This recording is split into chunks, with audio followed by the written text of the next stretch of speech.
Good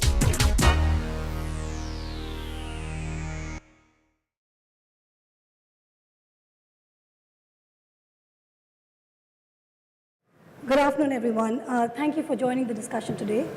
I am Ruchira Shukla. I lead VC investing for South Asia for IFC, a division of the World Bank Group. I want to start with having our panelists introduce themselves and talk a little bit about their organizations. I think that will be important to set the context and for you guys to appreciate some of the perspectives a bit better as we discuss the topic today. So with that, I'd request Shivjeet to provide an introduction to his organization. Yeah, good afternoon, everyone. So we have founded a property called Adytud.com, which is ADYTUD.com, which is a gamified ad and feedback site. So it's a pretty manipulative idea, actually. So on the front end, you have a game, and people come and respond to ads or other triggers. And they win prizes, and they win awards, and they can win a car also. And at the back end, we are pulling out data. So for example, on the front end, there could be a video that Flipkart has put up about mobile buying behavior. And at the back end, for them, we are pulling out data about a report of how people buy mobiles, what numbers they buy in, do they kind of exchange mobiles for what reason? Now, because people are coming on to our site and we don't have to go out and find them, and because they are self-administering the research, we can do research for 60% cheaper and 500% faster than anybody else. So an IMRB might take 3 months and 10 lakhs to do a research of feedback that we would do in 10, 14 working days for 2 lakhs. So we are working with a whole host of clients. We worked with Flipkart, we worked with ShopClues, we worked with Jabong, now we are doing something for Patanjali. And we're able to very rapidly give people an insight to consumers. It's a kind of site that does not exist in the world today. We went live last year, and we are now trying to pick up as many clients as possible. And it's, there's an Olympic clock counting down here, like Usain Bolt. So I'll just finish off. It's a nervous looking thing. So that's what we do. Thank you. Faisal? I don't know where to begin. I founded a company called Mouthshut.com, and I've been asked to speak. At one point of time, I heard the previous speaker here talk about vision and strategies. And I think those are very good, fancy ideas when you're young or you're fresh out of college and business schools. And I had those grand ideas.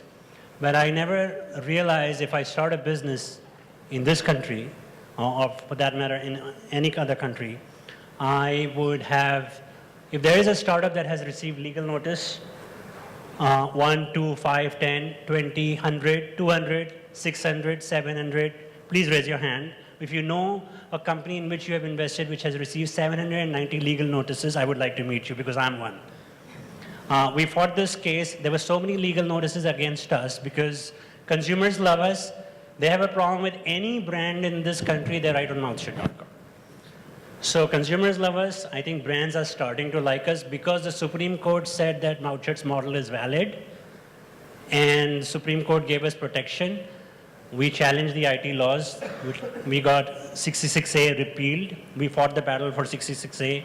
We got Section 79 read down, which means that now you can safely publish anything against any brand and nobody can force you to take it down unless there's a court order. That's me. I'm sure most of you are consumers, so please think of from a consumer point of view and start liking me. Thank you. Thank you, Faisal. Sid? Well, I'm an early stage venture fund that invests in consumer technology companies. Thank you. Short and sweet. Priyanka? Hi, I'm Priyanka Gill. I run India's largest content platform for women. It's called popexo.com. We talk about everything that this 18 to 34-year-old woman cares about in life, from work to fashion to beauty to relationships to boyfriends to besties and everything else in between. We produce content, both text and video, and brands pay us to then talk about them because we have a very large audience base. Around 4 million women a month come to popexo.com to have fun, to consume content, and just to hang out.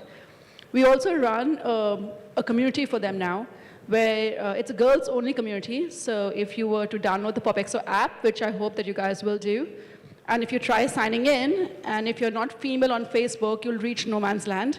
But if you are female on Facebook, then you'll get access to tons of great question and answers that our community produces.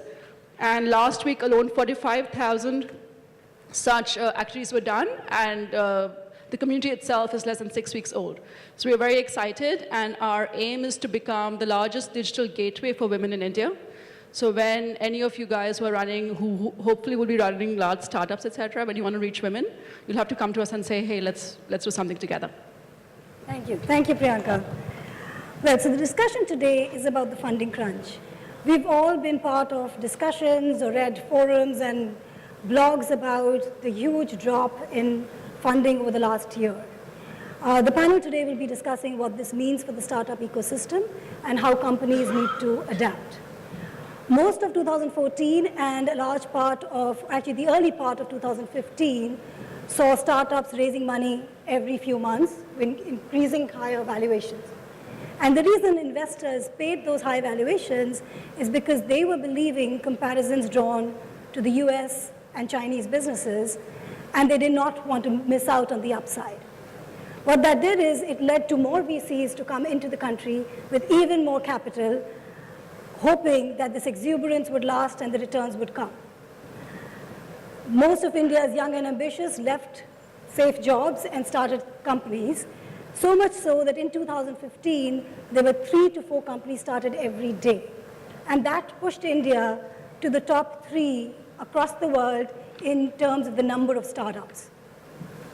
Most deals were happening with minimal scrutiny on potential pitfalls, and everyone was hoping that the sheer access to capital will allow people to overcome any execution hurdles. However, reality is very different.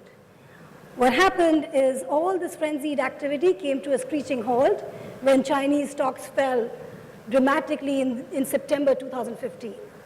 There were ripple effects across global markets, and everyone had to pause and rethink their strategy. That's what we will be talking about today.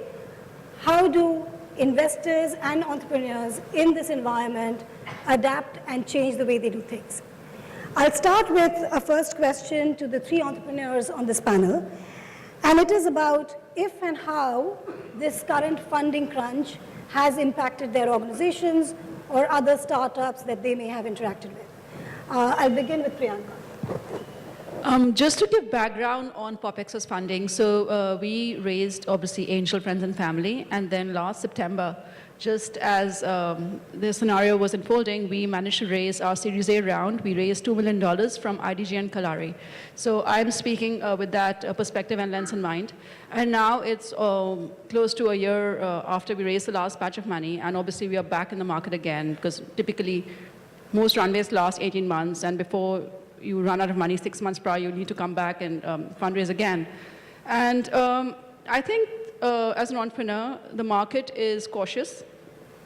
I think the bar for success is higher. Valuations definitely have come down, and that may not be a bad thing, actually, because the last thing you want to do as an entrepreneur is raise a round at a crazy valuation and then pretty much price yourself out of the round that's going to follow that. So the hope and our wish is that good companies and good ideas with great execution will continue to be funded. And while it might be a bit more difficult as an entrepreneur to raise money, I don't think it's impossible. And luckily, like for Popexo specifically, we have 2 great VCs behind us, and that's absolutely amazing. And my advice to all entrepreneurs would be that definitely kind of pick your first investors well, pick them for the long run, and pick a couple of them. That always helps. Thank you. Thank you. Faisal. Personally, I think established businesses or companies with good ideas, good founding team, good execution, they have not seen any slowdown. I don't think there will be any slowdown because even investors are looking to invest in good companies. However, yes, the narrative has changed. I used to go to the gym earlier until last year, and the moment they would find out, I have a company and I have established something, they would come to me like, मुझको भी एक startup करना है. Even I want to do a startup. And this is the first time or the first country where I've heard people doing startup. So that has, that language has changed. Earlier people, the websites based out of WordPress themes which get funded, that has stopped. Buy a $20 WordPress template, put some static website, go to a VC with a business plan, raise $500,000. Those days are over. I'm glad it's over because, it's almost those kind of rationalist exuberance destroy the entrepreneurial ecosystem because then we don't know what is a good idea. But at the same time, I think, and this is a reminder to myself and the reminders to all of us in the room, that just in our cynicism of the past few months or years, we should not ignore some potentially great idea that may be out there, a great intelligent person out there who may be very humble, may be looking for a check, but he might be the next Google. Just like Yahoo said to Google, when they approached them for about $1 million, why don't you buy us out? And Yahoo said, well, we're not convinced about it. Why don't you guys just go and complete your PhD? And I have seen some VCs who have this kind of attitude that, oh, aap kya kar sakoge? So I think this is the big boy attitude that Yahoo had when those Google founders went to them in 1998 and they said, please buy us out. We don't have money. I think probably we'll settle for about $500,000. And those two Yahoo founders told them, with a lot of cynicism and definitely the attitude, why don't you guys go and complete your PhD? To me, I think coming that from Silicon Valley in India is more prevalent. So we might be missing on some good opportunities out there. Let's not cynicism drive our future investments. When Aishwarya Rai went on the Oprah Winfrey show, Oprah Winfrey asked her about living with her mother, and she turned around and said, oh, that's such a topic. Now, this topic is such a topic. I mean, everybody is discussing this coming slowdown and what should people do. And there's tons of advice in the newspapers and in the magazines. That's all junk. It says, slow your burn rate. It says, be careful of what you spend. It's trash. It's like me telling someone who wants to have a child, take off your clothes, lie on the bed. It's rubbish.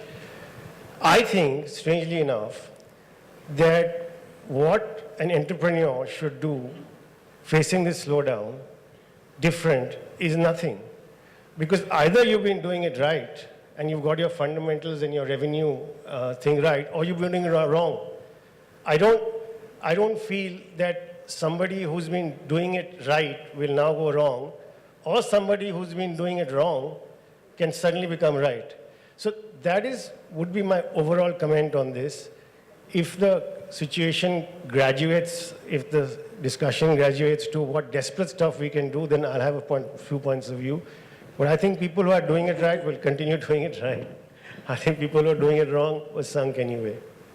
Shivji, thank you. And that's actually a very interesting perspective, because what it says is that it is about the fundamental merits of the business. It says about the fundamental merits of the team. And if they have been doing it right all along, there's no reason for them to worry. And if they got it wrong in the first place, then too bad, it was meant to be doomed in any case. But it raises the question about how are investors seeing this whole thing pan out, and what is their perspective? Are they now spending more time scrutinizing the business models, asking for bottom line trends, rather than just focusing on top line growth? Are they less worried about the next VC coming in and writing the check before them? And it's not really a race, but it's a more thought through, scrutinized process of diligence. I'll turn that question over to Sid to get your perspectives on if that has changed how you're looking at businesses. So I'm not sure I 100% agree. I agree that there's a mentality, and so, no, but it's my turn now, you can't see. I think bubbles are not a bad thing. So money flowing in, I think we use that as a term in saying valuations are going sky high and there's a bubble. And I think what happens is we talk about it at 30,000 feet and it doesn't really come down at any granular level, mainly because so much of it is media generated and not necessarily a conversation of understanding how valuations are done. But I think bubbles allow at a very high level money flowing into the country. If that money didn't flow into the country, it would take much longer, I believe, for consumer behavior to change. And because that money came into India, consumer behavior changed.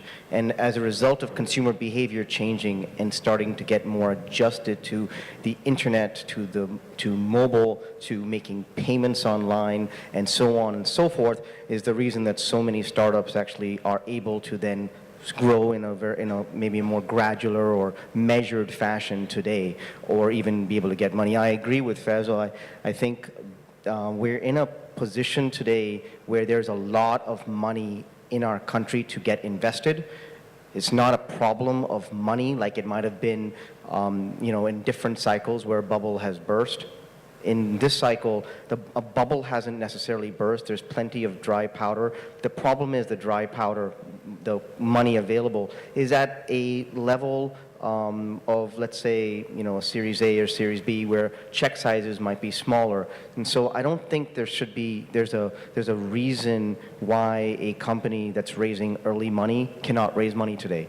I think, and what Faisal was saying is, bad companies might not be able to raise money, and that's a good thing. The wrong person raises money, it influences the ecosystem in the manner that Faisal said, but it also generates a good company from getting, it takes away from a good company getting good people who could be great executors for another company, but not maybe the best founders. And so I don't think that, with that background, I don't think that we're looking at companies differently. We're a very concentrated portfolio. We always have looked for companies that we believe are going in the right direction, that have a model that makes sense in the space, and will spend the money effectively. And what I was referring to, Shivjit, was that sometimes when you have much more cash than you might need, you might work in a certain way, and then when your cash kind of it gets deployed a little bit more, you might be a little bit more careful. But if you can't spend that cash in the beginning, you might not get that customer change immediately, which we've seen in the past. We've had companies in our portfolio that had negative gross margins and then flipped it and had positive gross margins when cash was more difficult to get. But if you're getting money and you understand your model and your visibility to certain unit economics, I think you can do that. You can make that change. Not everyone can do it, but if you can make that change, I think it's not a bad thing to spend when you have visibility of that cash. And we look for those models, as well as look for models where the economics are much more, are less dynamic and much more prominent, where we believe that it'll make a significant difference. Also, for us, we're in it for liquidity at the end of the day, and so more and more we're looking at not only how people will raise further capital, which means that it can't only be about how we think about the model, but how IFC might think about the problem or the model, and where they'll get further capital. Now, I think the biggest problem in India is we don't have enough of an ecosystem for someone to come in and write a large check. We keep talking about all this money coming into companies, but really there are very few people writing these checks for large amounts of money. We got $7 billion in 2015, and $3.5 billion of that went to 6 companies. And it was checks written by 12 companies, none of them who have a presence on the ground in India. That's not a bubble, that's just a lack of a long tail. If this was a company that you were running rather than an ecosystem of venture, it would be a pathetic company, wouldn't it? It's a problem that founders will have, but it's definitely a problem for someone like me who have put money in companies and don't know where the next check is going to come from because we haven't expanded the ecosystem of venture in our country yet. So I think that's something that we have to bear in mind more than perhaps founders have to. Thank you, Sid, and a lot of very interesting points, right? Because fundamentally things, sure, comment on that. Okay, so just a full disclosure, like in the movie Diwar, when in the end, you know, the two brothers face each Everything other, gets one down is to the cop one. and one is the criminal. Sid's and my story is the same. We, many years back, were very close, and now he's a VC and I'm an entrepreneur. So I don't know who's the criminal or the cop, but just, so I feel this is a topic is got a double-edged sword to it. The first part of the sword is, in the coming slowdown, what will happen to entrepreneurs? All right, so that, you know, we will all say various things and say this will happen. But what will happen to VCs? That's an equal question. And what were VCs doing till now? And they were betting on a sperm race. So there's 1 million sperm. They put all their bucks in 4 of them. They don't care the rest of them die as long as one makes it through. Now, I know this. It happened to me. One of the largest VC companies came to me, and excellent woman I met, and she's classy. She had a lovely chiffon blouse, and she's talking to me. She says, "We are interested in your company." And the moment someone says "we," I look this way, that way, there's no one behind her. So there was no one behind her. I was looking this year at 3x growth, 4x growth. She said, "No, you do 10x growth." I said, "Boss, I cannot do 10x growth because I don't think I'm ready for it." No, take 12 crore and do it. So I feel, and this is just my point of view, the good VCs and the ones who I think who make a lot of sense to entrepreneurs, they will still thrive because even in these slowed down circumstances, they'll be not unhappy with companies growing at reasonable amounts. If I say bad VCs, nobody will ever fund me, but I'm saying that the not so good VCs, no, it'll happen. Not so good VCs, they are the ones who will suffer. Because no longer can you take these sperm bets. The whole market is slowed down. You have less money. So in a sense, I think there'll be a correction from both sides. And that would be good. No, absolutely. So I, you know, to put those perspectives together in my job as a moderator, everyone was equally guilty in causing that exuberance, and everyone will pay the price. Just like there are good and bad companies being built, there will be successful and not so successful VCs in the VC ecosystem. And the judgment day will come. What this slowdown is making us do is to pause and evaluate what we've been doing so far, for both sides. Both entrepreneurs, on one hand, are looking at how they've spent their money, how much money they've raised, the pace at which they've raised the money, the VCs they've got on their board, and wondering about whether those were right decisions and how they should change things further. VCs, on the other hand, are also looking at their portfolios, figuring out the winners from the losers, and doing a win-lose analysis about what made the winners win the game and what made the losers lose the game. So everyone has to do soul searching. So as I started to say in the beginning, I think this is all good for the ecosystem. Certain things will change. Perhaps some of the funding rounds will take longer to close because there isn't a mad rush to the finish line.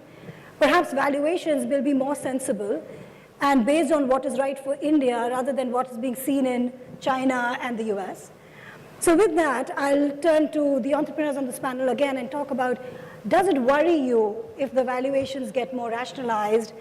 And what is your perspective on pricing when you are in a discussion with a VC? Honestly, valuations, to most entrepreneurs, valuations really don't matter. This is something the VCs teach us. This is something that we learn during the competitive rounds. But valuations are really not something that is a motivational factor for us to go out there and raise money. And with the VCs in the room, I'm sure that a lot of education about valuation is something that we have learned from you, thanks to you. But for us as entrepreneurs, first-time entrepreneurs, serial entrepreneurs, God knows what kind of entrepreneurs.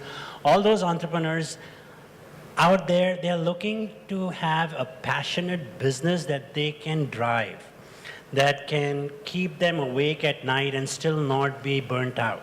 And if we are able to justify ourselves doing that business, and we are able to sustain that business, which means really pay the salaries to the great men and women who work with us, pay off our vendors, have a solid infrastructure that can support millions of customers on our app or whatever services that we use, then I think that is really the bottom line for us. You VCs have to worry about your exit. You VCs have to worry about your liquidity. We don't worry about all those problems for you, okay? Because we know that you know it better. You will get an IPO at some point. You will sell it to a bigger investor at some point. You will sell your investment to a pension fund at some point. We really don't want to worry about your problem. But listen to us. The fundamentals of this country are definitely more solid and stronger than it was, say, a few years ago. We have 300 million people who are using the internet. A lot of them are using it on their smartphone. That is a reality. This was not the reality, say, 7 years ago, 6 years ago, in the last bubble that we saw. The reality is 67% of Indians are now checking their emails on their phone. The reality is that 200 million people are accessing apps every day in this country. The reality is that people are consumed by everything that Flipkart and Amazons and Snapdeals have done in the small towns and in the large metros. So you can't ignore those. Valuations are not. We will be out there coming up with ideas, dreaming about ideas, burning our boats and jumping into the fire and going ahead with our next venture. Very refreshing to hear that. I must tell you, I talk to a lot of entrepreneurs. We see about 20 business plans a month at the IFC venture team. And most of our discussion is around how do I justify those high valuations to myself, let alone justifying it to the rest of our organization. So it's refreshing to hear that perspective, and I'm glad you shared it with the audience, because we'd like to see more entrepreneurs focus less on the price at which the deal gets done, focus more on building the business and building it right. Shivjit, would you like to add anything? Yeah, so I've always said valuing a company is like bargaining in Sarojini Nagar. I mean, you can have many different formulas to it, but ultimately it's the deal on the table. That's really how valuations work. And it's how persuasive somebody is in their valuation. By 2020, there'll be 700 million Indians on the internet. And if you take a per capita of $2,000 per person, that's a hell of a lot of money. So if a lot of companies aren't making good money online by then there's something we are doing wrong. So valuations in the short term going down is definitely like Sarojini Nagar, where I actually saw bargaining 200, 400, 300, 400, and finally the guy buying said, I'll give you 150 rupees hard cash. And I was wondering, what else can you give in Sarojini Nagar except hard cash? So I think temporary valuations going down shouldn't be a big deal, because long term they will balance out. This is a very strong country. There's a lot of people going on the internet, a lot of people buying stuff on the internet. I mean, at one time, the internet in India was just used for porn, that's all. And that too, Silk Smita dancing like this. Now people are going, they're buying lots and lots of stuff. It's only going to keep increasing. So long-term, valuations will sort out. Short-term, there will be some down rounds, this, that. I remember Sid told me something very interesting. When I first went to him with what was my business plan, business idea, and so he has this phrase, he says he checked out 5 of my plans firstly. The 6th one he said okay to. And then he said, from 35,000 feet, this looks okay. And then when I asked him about where to find money, he says, find it from anywhere. Find out anybody who can give you $5 or $100 or $200 and give me money. And he never gave me any. Huh? He's lent me once to buy cigarettes, but that's all the money he's ever given me. And he owns a 900 crore fund, no problem. So Short term, valuations will go down, but long term, this country is so strong that I don't think it makes a difference. Thank you. Thank you, Priyanka. You know, I'll add to a bit of piling on Sid as well. Again, Sid's a friend. Again, same thing went to him. He's actually the first guy we ever spoke to, second guy, about the idea. And at that point, it wasn't a very constructive ending for us. And then we went to him as a fund as well, and kind of the same thing again. So I don't think it's anything personal to friends. Valuation's interesting, right? So I have a 10-year-old son. And he kind of saw the company being built around the dinner table, and he started imbibing certain terms that are important to his mother and things that we talk about constantly.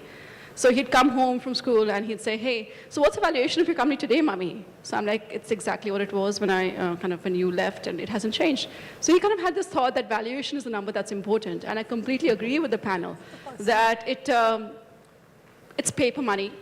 At some point, it's going to matter to you, but do you want to own a large chunk of something tiny or a small chunk of something big? And ultimately, you find the money where you find it, you take the valuation that you get, and you go on to live another day, you go on to build another day, right?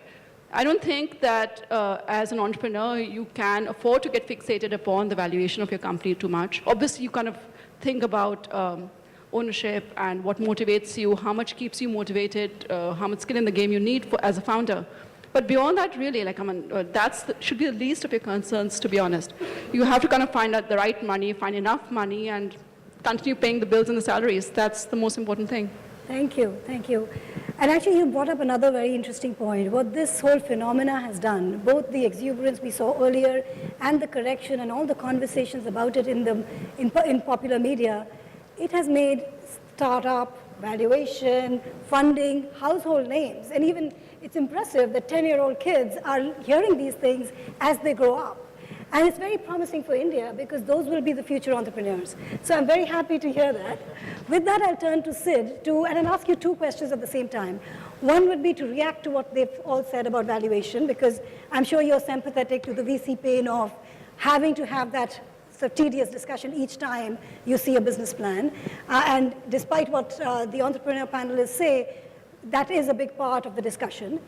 The other thing I'd like you to throw some light on is how the ecosystem has shifted. About 5 years ago, there was, as VC funders, we found that there weren't enough companies in the B plus stage because there weren't enough people feeding them at the seed stage and the Series A stage. So IFC, who does pretty much B plus rounds, did not have enough of a pipeline. What the exuberance did, it created a lot of wealthy angels who are now funding more ideas. It's allowing ideas to be born and for people to take risks.